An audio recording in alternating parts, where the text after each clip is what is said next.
কেমনে কবরে তুমি গেলা? কই মানুষ যেমনি আসে তেমনি আসছি, গোসল হয়েছে, জানাজা হয়েছে, কাফন দাফন হয়েছে, এমনি ভাবে মানুষগুলো কবরস্থ করে আমাকে ঢেকে দিয়ে চলে গেছে। কই তাহলে কবরের ভিতরে কেমনে তুমি জীবিত? কেমনে তুমি কবরের ভিতরে নামাজ পড়ো? বন্ধুরা রে আমার, এই টঙ্গবাড়ি মুসলমান, যশোরঙ্গের পর্দার আড়ালে আমার মায়েরা, আমার কথাগুলো খুব ভালো করে শুনবেন, বোঝার চেষ্টা করবেন, আমলের নিয়তে শুনবেন। কই এমনি আসছি শুনবানি? কই হ্যাঁ একটু শুনতে চাই। কই দুনিয়ার জমিনে মানুষের, অনেক মানুষের নারী হয় প্রিয়, অনেকের বাড়ি হয় প্রিয়, অনেকের গাড়ি হয় প্রিয়, অনেকের ক্ষমতা হয় প্রিয়, অনেকের রাজত্ব হয় প্রিয়, অনেকের বন্ধু বান্ধব হয় প্রিয়, অনেকের চায়ের দোকানে বসে বসে সারাদিন আড্ডা দেয়, এটা তার প্রিয়। আছে না নাই? কিন্তু দুনিয়ার আলেমের দল আমার দুনিয়ার জমিনে প্রিয় ছিল আল্লাহর কুদরতি পায়ে সেজদা দেওয়া, অর্থাৎ নামাজ পড়া অত্যন্ত আমার প্রিয় ছিল। ইমানি আওয়াজ দিয়ে বলেন না আল্লাহু আকবার। দুনিয়ার জমিনে নামাজকে বড় ভালোবাসতাম, নামাজকে আমি বড় মহব্বত করতাম। এই জন্য আমি আল্লাহকে বলেছিলাম, ও দয়ার আল্লাহ, কবরের ভিতরে মারা যাওয়ার পরে মানুষ তো কবরে ঘুমায়, রব্বুল আলামিন কবরের ভিতরে আমি তো ঘুমাইতে চাই না। ও দয়ার আল্লাহ, কবরের ভিতরে যদি আপনি আমাকে একটু নামাজ পড়ার ব্যবস্থা করে দিতেন, আসমানের মালিক আমার দোয়াটা কবুল করেছে, এজন্য আমি আজ কবরের ভিতরে নামাজ পড়ার সুযোগ পেয়েছি। দুনিয়ার মানুষ, কত বছর তুমি কবরে নামাজ পড়ো? আমি 400 বছর পর্যন্ত কবরে নামাজ পড়ি। আর একটু জোরে বলেন না সুবহানাল্লাহ। কয় শত বছর নামাজ পড়ে কবরে? আরো জোরে বলেন কয়শো? এই যে 400 বছর কবরে বসে বসে নামাজ পড়ে, এই কথা শুনে আপনারা যেমন সুবহানাল্লাহ বলেছেন, ওই কবরের বাইরের মানুষগুলো এই কবরস্থ ব্যক্তির কথা শুনে সুবহানাল্লাহ বলেছে। সুবহানাল্লাহ এই আওয়াজের সাথে সাথে কবরের ব্যক্তি ডাক দিয়ে বলে, রে ও দুনিয়ার বন্ধুরা রে, কবরের ভিতরে 400 বছরের নামাজ তোমাদেরকে দিয়ে দিলাম, ওই একবার সুবহানাল্লাহটা আমি কবর মুর্দা ব্যক্তিকে দিয়ে দাও। ভাই, এই সুবহানাল্লাহর দাম কেমন আপনি জানেন? জানেননি আপনি? যদি অল্প একটা এক্সাম্পল দেই আপনাদের কষ্ট হবে। হ্যাঁ, একজন বুজুর্গ পৃথিবীর জমিন থেকে বিদায় নিয়ে চলে গিয়েছে, কবরের ভিতরে শায়িত আছে, কবরের ভিতরে শোয়া। এ বুজুর্গ কবরের ভিতরে পড়ে আছে, এলাকাবাসীর এক শ্রেণীর একদল আলেম ওই কবরের পাশ দিয়ে চলে যায়, দেখে কবরটা একটু ফেটে গিয়েছে। আচ্ছা বলুন তো, কবর ফেটে গেলে কবরটা একটু ফাঁক করে দেখার আগ্রহ আপনাদের জাগে কি জাগে না? আপনাদের না জাগলেও আমার জাগবে যে একটা কবর ফেটে গিয়েছে, দেখি একটু কবরটার ভিতরে হালত কি অবস্থা। কথা বলে ঠিক কিনা? মুসলমান ইমানদার, যশোর টঙ্গিবাড়ি মুসলমান, মুন্সিগঞ্জের মুসলমান, পদ্মারলে আমার মায়েরা, আমার যুবক বন্ধুরা, একদল আলেম আল্লাহর ওলির কবরের পাশ দিয়ে হেঁটে হেঁটে যায়, দেখে আল্লাহর ওলির কবরটা ফেটে গিয়েছে। উলামায়ে কেরামগুলো কবরটা একটু চুকি দিয়ে দেখে কবরের ভিতরে এক আল্লাহর বান্দা জায়নামাজের ভিতরে সেজদার ভিতরে লুটায়া পড়ে আছে। ইমাম আওয়াজ দিয়ে বলেন সুবহানাল্লাহ। এ মুসলমান ইমানদার, উলামায়ে কেরামগুলো দেখে জায়নামাজের মুসল্লায় বসে বসে নামাজ পড়ে, চুকি দিয়ে নামাজ পড়ার পরে সালাম ফিরানো শেষ। দুনিয়ার আলেমগুলো কবরের ওই মুর্দাকে ডেকে ডেকে বলছে, ও কবরবাসী, এর ভিতরে কেমনে ঢুকলাম, কেমনে নামাজ পড়ছো, কেমনে সম্ভব একটু জানতে চাই। কই পৃথিবীর মানুষেরা যেমনে কবরে আসে আমিও তেমনে এসেছি। জোরে আওয়াজ দিয়ে বলেন না সুবহানাল্লাহ। কই তুমি কি জীবিত না? কই না রে না, আমি তো জীবিত না। আমি তো জীবিত না, আমি তো মৃত, কেমনে আসলাম? কই মানুষ মরার পরে গোসল করানো হয়, কাফন পরানো হয়, দাফন করানো হয়, জানাজা দেওয়া হয়। জানাজা দেওয়ার পরে যেমনি খবর আসে তেমনি আমি আসছি। ইমানি আওয়াজ দিয়ে বলবেন না আল্লাহু আকবার, আল্লাহু আকবার বলো, আল্লাহু আকবার, আল্লাহু আকবার বলো, আল্লাহু আকবার, আল্লাহু আকবার বলো, আল্লাহু আকবার, আল্লাহু আকবার বলো, আল্লাহু আকবার। আল্লাহর নামের সাথে কারো শত্রুতা আছে? লিল্লাহি তাকবীর। এই মুসলমান ইমানদার,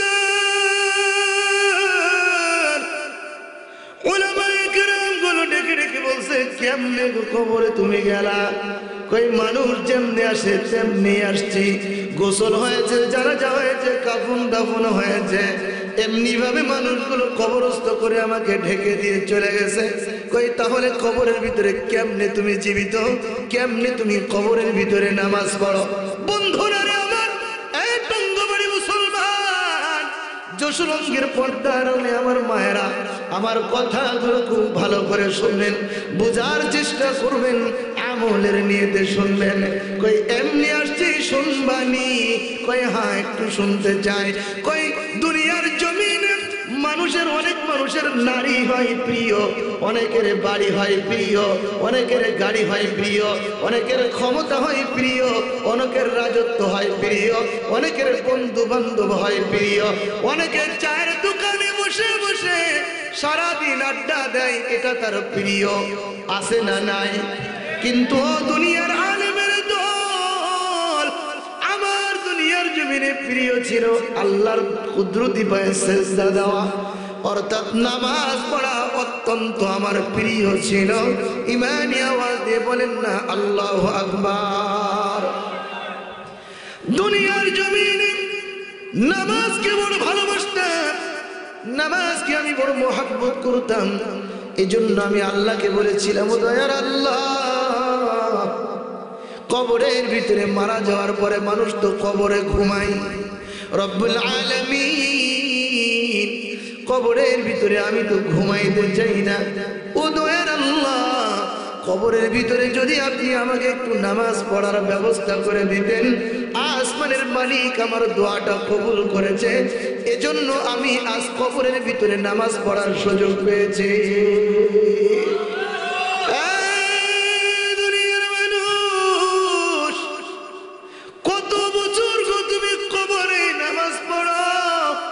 কই আমি 400 বছর পর্যন্ত কবরে নামাজ পড়ি। আর একটু জোরে বলেন না সুবহানাল্লাহ। কয় শত বছর নামাজ পড়ে কবরে? আরো জোরে বলেন কয়শো? এই যে 400 বছর কবরে বসে বসে নামাজ পড়ে, এই কথা শুনে আপনারা যেমন সুবহানাল্লাহ বলেছেন, ওই কবরের বাইরের মানুষগুলো এই কবরস্থ ব্যক্তির কথা শুনে সুবহানাল্লাহ বলেছে। সুবহানাল্লাহ এই আওয়াজের সাথে সাথে কবরের ব্যক্তি ডাক দিয়ে বলে, রে ও দুনিয়ার বন্ধুরা রে, কবরের ভিতরে 400 বছরের নামাজ তোমাদেরকে দিয়ে দিলাম, ওই একবার সুবহানাল্লাহটা আমি কবর মুর্দা ব্যক্তিকে দিয়ে দাও। কেন 400 বছরের নামাজ কেন দিতে চাইলেন? একবার সুবহানাল্লাহটা কেন নিতে চাইলেন? জানার আগ্রহ আপনাদের জন্মে কি জন্মে না? কই আমি তো এখন এসেছি, পরীক্ষার হল থেকে বাইর হয়ে চলে এসেছি। যতই কোটি বছর নামাজ আদায় করি না কেন, এ নামাজ আল্লাহর দরবারে এক বিন্দু পরিমাণ সওয়াব হবে না। শুধুমাত্র 400 বছর মনের তৃপ্তি হয়েছে। আর তুমি যে দুনিয়ার মধ্যে পরীক্ষার হলের মধ্যে বসে একবার সুবহানাল্লাহ বলেছো, এই সুবহানাল্লাহটা আমার মালিকের দরবারে বড় গুরুত্ব। এই সুবহানাল্লাহর দাম আছে, কেমন দাম জানবানি? আরবের জমিনে তরুতাজা ঘোড়া যদি একবার 500 বছর দৌড়ায়, সুবহানাল্লাহ বলনেওয়ালার জন্য একটা গাছ জান্নাতের মধ্যে আমার আল্লাহ নির্মাণ করে দেয়।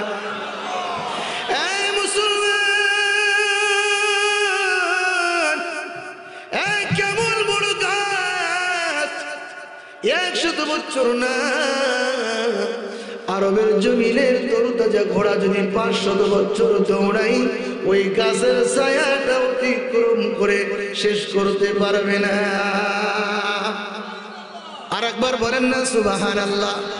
এই যে আরেকটা গাছ জান্নাতে নির্মাণ হয়েছে, ইমানি আওয়াজ দিয়ে আরেকটা বার বলেন না সুবহানাল্লাহ।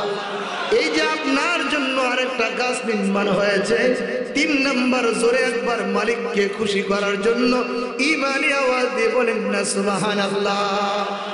এ মুসলমান ইমানদার, যতবার আপনি এমনি ভাবে সুবহানাল্লাহ বলবেন, দয়ার আল্লাহ আপনার জন্য, ওই মার জন্য, ওই বোনের জন্য, ওই যুবকের জন্য, ওই যুবতীর জন্য একটা করে জান্নাতের ভিতরে গাছ নির্মাণ করবে। ওই গাছের ছায়া অতিক্রম করে কোনোদিন শেষ করা যাবে না। সুবহানাল্লাহ। তাহলে এখানে বসে যতবার সুবহানাল্লাহ বলবেন লাভ আছে না নাই? জোরে বলেন লাভ আছে না নাই? একবার জোরে বলেন তো আলহামদুলিল্লাহ। এ ভাই, যারা আমি বলেছি যারা ওটা উঠি করছেন, উঠবেন না ইনশাআল্লাহ, আপনাদের উপরে অবশ্যই আল্লাহ পাকের একটা খাস রহমত নাজিল হচ্ছে। সুবহানাল্লাহ বলেন। অবশ্যই আমি গ্যারান্টি দেই। মনে করতে পারেন যে এই এত ছোট একটা মৌলবী, এ তো আমার সন্তান সমতুল্য, হ্যাঁ, কিন্তু এই মজলিসটা জান্নাতের বাগান।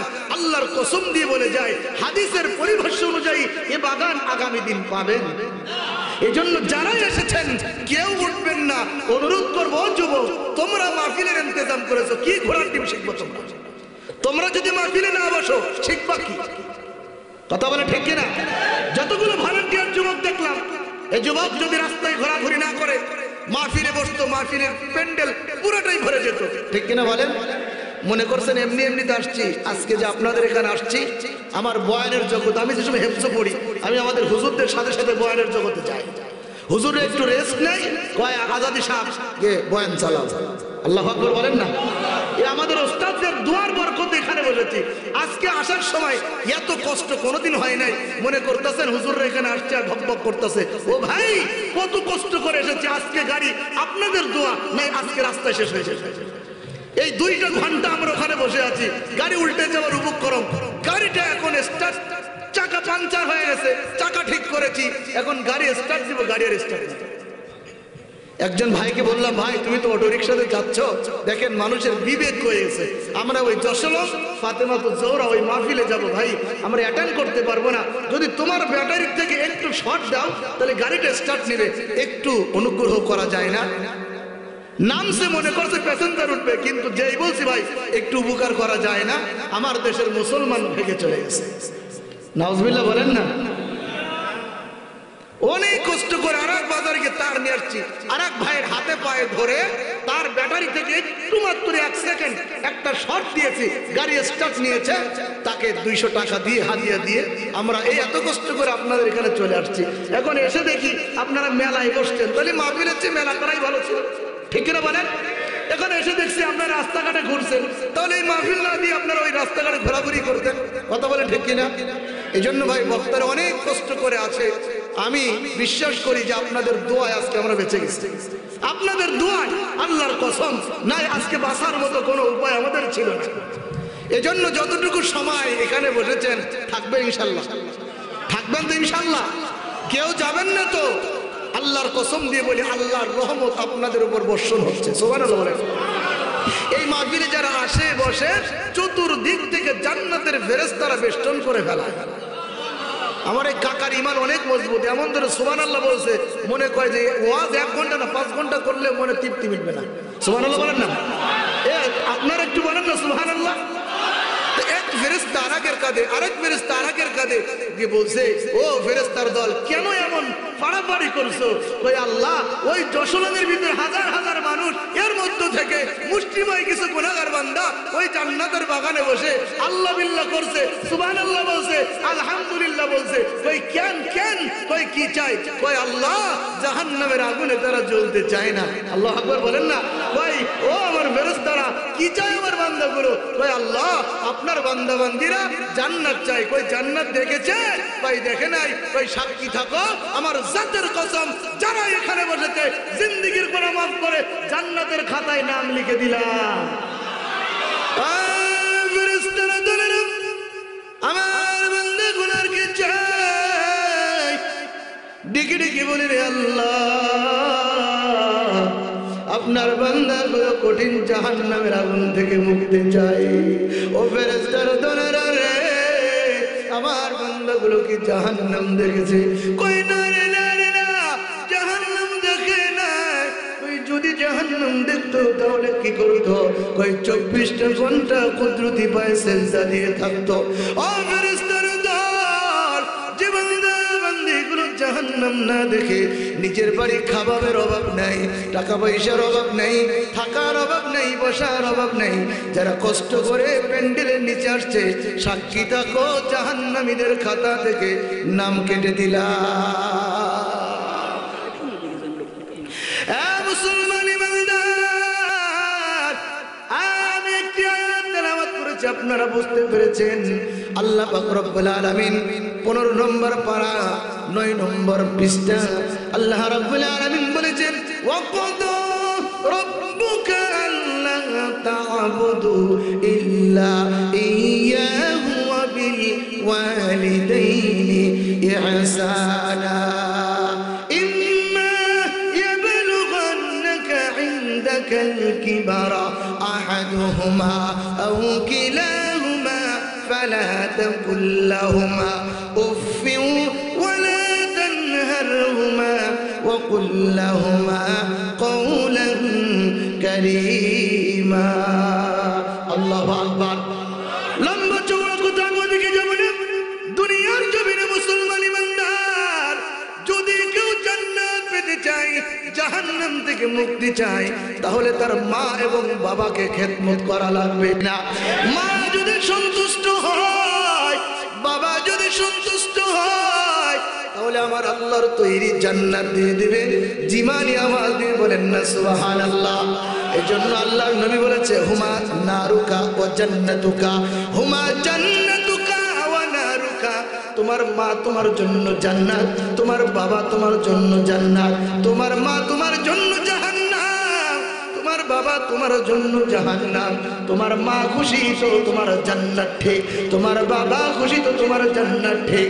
তোমার মা বেজার, তোমার বাবা বেজার তো তোমার জান্নাত ঠিক না। তোমার জন্য পরকালে জাহান্নামের আগুন দাউ দাউ দাউ করে জ্বলছে। বলেন না নাউযুবিল্লাহ। এজন্য মা বাবাকে কোনোদিন কষ্ট দেওয়া জোরে বলেন যাবে? মুসলমান, যার মা নেই, যার বাবা নেই, ওই ব্যক্তিটা বোঝে মা কি জিনিস, বাবা কি জিনিস, মা কি জিনিস, ওই ব্যক্তিটাই বোঝে। হৃদয়ের আগুন ধরে যায়, সবাই মা বলে ডাকে। মাহফিল শেষে বাড়ি গিয়ে মা বলে একবার ডাক দিবে, মা তো আর বাড়িতে নাই। কথা বলেন ঠিক কিনা? এই জন্য মায়ের দোয়া নিতে হবে। আমি অল্প কিছু সময় আপনাদের মাঝে আসি, শুধুমাত্র বোঝানোর চেষ্টা করছি, যেখানে যান, যে প্রান্তে যান, যেখানে আপনি থাকেন না কেন, কোনোদিন মা বাবার সাথে বেয়াদবি করা যাবে? আরো বলেন যাবে? যেখানে আপনি যান না কেন, যে কাজ করেন না কেন, যাই কিছু করেন না কেন, অযুবকের দল, মাতা পিতা এত কষ্ট করে লালন পালন করেছে, আজকে মাতা পিতাকে ওভারটেক করে প্রেম করে অন্য মেয়েকে ভেগে গেলা, অন্য মেয়ে নিয়ে তুমি বিয়ে করলা, মা বাবার মনের ভিতরে কষ্ট দিলা। আমি আয়াত তেলাওয়াত করেছি, মাতা পিতা যদি তোমার উপরে কষ্ট অনুভব করে, উফ এতটুকু শব্দ বলে, তাহলে তোমার জন্য জাহান্নাম ছাড়া আর কিছুই হইবে না, ঠিক কিনা? আর মাতা পিতার জন্য, মাতা পিতার সন্তুষ্টি করার জন্য যদি তুমি একটা টাকার একটা লোকমাও যদি মা বাবার কাছে এসে নিয়ে দাও, মা কলিজা দিয়ে এমন দোয়া করবে, আমার আল্লাহ জগতের বাদশা বানায় দিবে। ইমামে বুখারী রহমাতুল্লাহি আলাইহি নাম শুনেছেন আপনারা? কেরা কেরা শোনেন না? হাত তোলেন তো।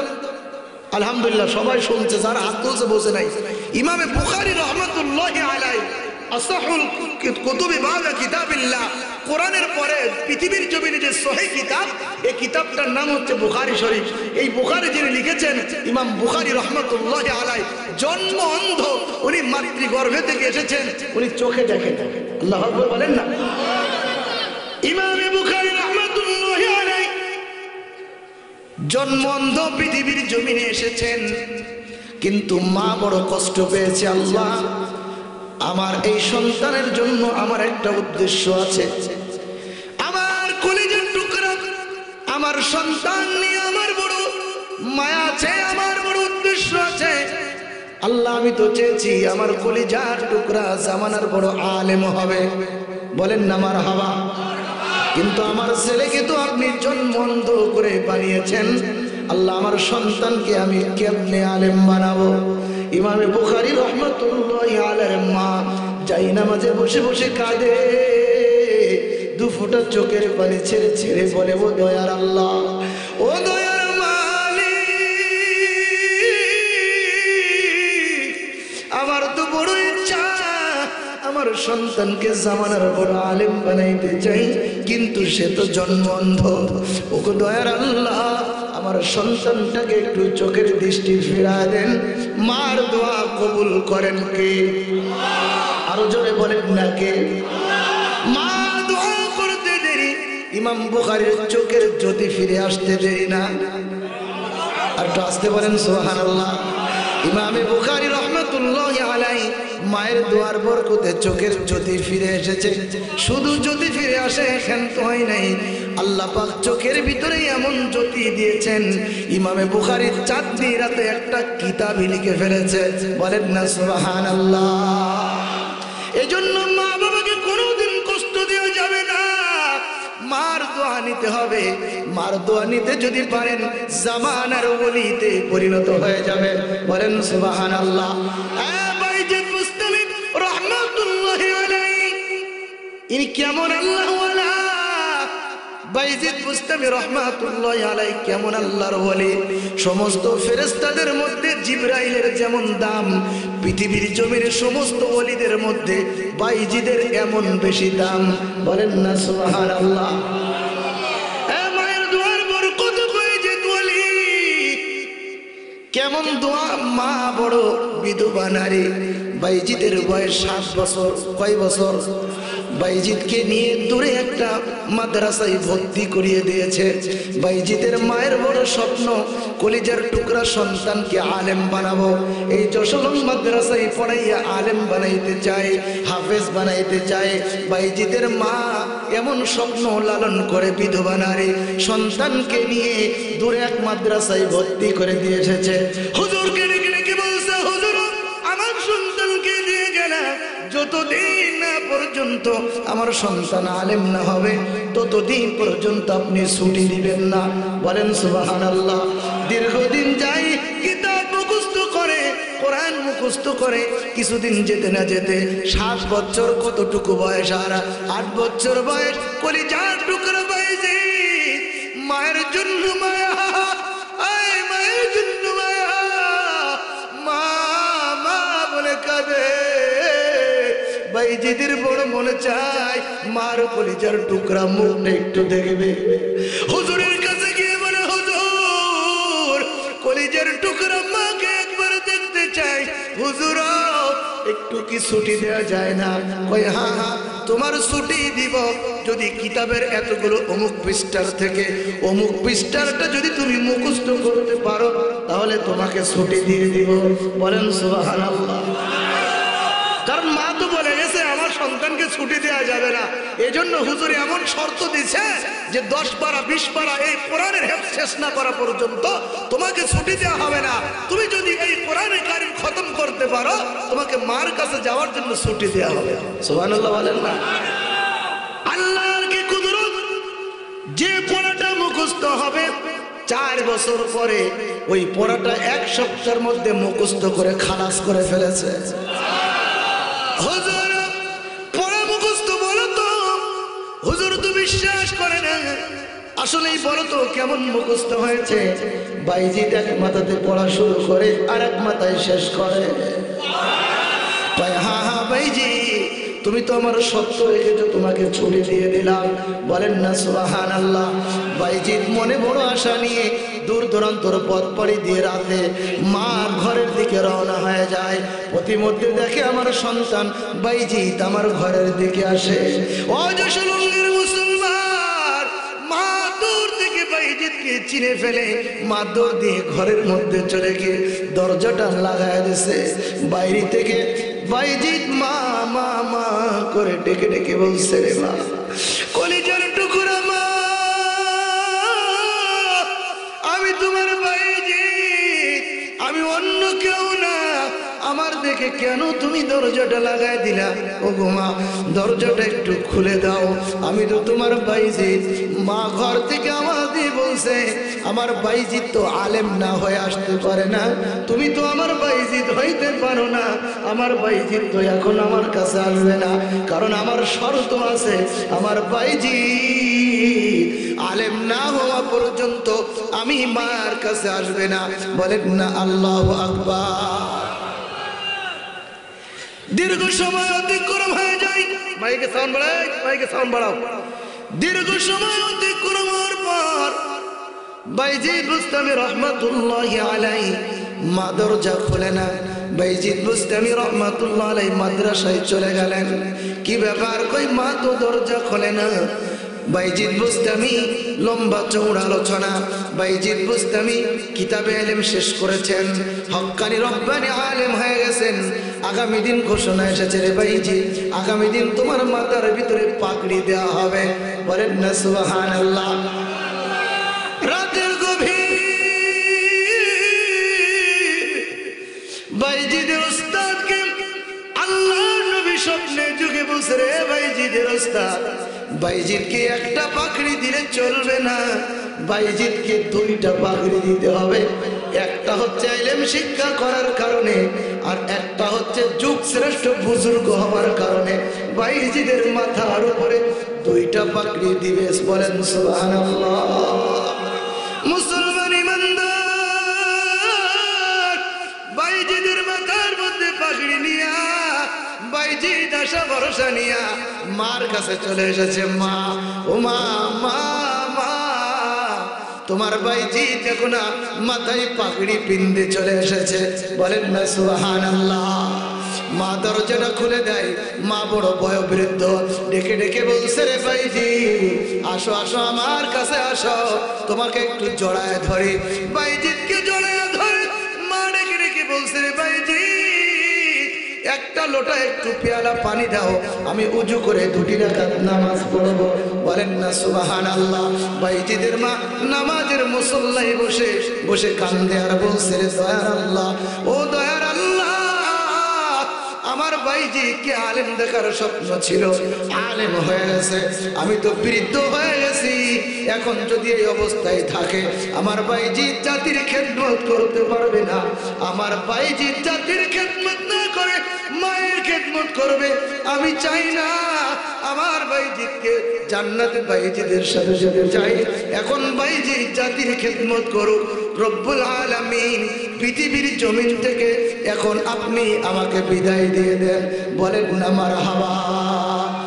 কেমন মা, আরে মা, মায়ের মতো মা হয়েছে, আল্লাহর কাছে দোয়া করতে দেরি, বাইজিদের মা পৃথিবীর জমিন থেকে বিদায় নিতে দেরি না। আল্লাহু আকবার বলেন। এরকম মা আমার আপনার সমাজে দরকার আছে না নাই? আর এরকম সন্তান আমার আপনার দরকার আছে না নাই? এরকম সন্তানগুলো এই যশোলম মহিলা মাদ্রাসার ভিতরে আপনার ভর্তি করাবেন তো ইনশাআল্লাহ? কথা বলেন, ভর্তি করাবেন তো ইনশাআল্লাহ? এই মাদ্রাসা থাক, এই মাহফিল হোক, আপনারা চান কি চান না? কারা কারা চান? 2টি হাত দেখি তো। লিল্লাহে তাকবীর, নারায়ে তাকবীর। এই মাদ্রাসা যতদিন থাকবে, মসজিদে ইমাম ততদিন পাবেন। মাদ্রাসা থাকবে তো মুয়াজ্জিন পাবেন, মাদ্রাসা থাকবে তো ইমাম পাবেন, মাদ্রাসা থাকবে তো মুয়াজ্জিন পাবেন, মাদ্রাসা থাকবে তো বক্তা পাবেন, মাদ্রাসা থাকবে তো হাফেজ সাহেব পাবেন। মাদ্রাসা থাকবে না, মুয়াজ্জিন থাকবে না, মাদ্রাসা থাকবে না, ইমাম থাকবে না, মাদ্রাসা থাকবে না, বক্তা থাকবে না, মাদ্রাসা থাকবে না, হাফেজও খুঁজে পাওয়া যাবে না। ঠিক কিনা বলো? এজন্য এই মাদ্রাসাকে টিকায় রাখতে আপনারা রাজি আছেন তো ইনশাআল্লাহ? কারা কারা রাজি আছেন? আমার হাত দেখি তো। লিল্লাহে তাকবীর। তো মাদ্রাসা যদি থাকতে হয়, মাদ্রাসা যদি প্রতিষ্ঠিত রাখতে হয়, এর পিছনে সাহায্য সহযোগিতা করার দরকার আছে না নাই? আরো জোরে বলেন, আছে না নাই? আরো জোরে বলেন, আছে না নাই? কারা কারা, আমি হুজুর চলে আসছে, বেশি কথা বলবো না, মুসাফির মানুষ, আমি আগামী দিন চলে যাব আবার যশোর। আমি চাই আমার কথার দ্বারা এবং আপনাদের সহযোগিতার দ্বারা আল্লাহ পাক যে দুর্ঘটনা থেকে বাঁচিয়েছেন, এমন তো অবস্থায় দোয়া করব এই অবস্থায় এই মাদ্রাসা টিকে থাক। আপনারা সবাই আপনারা চান।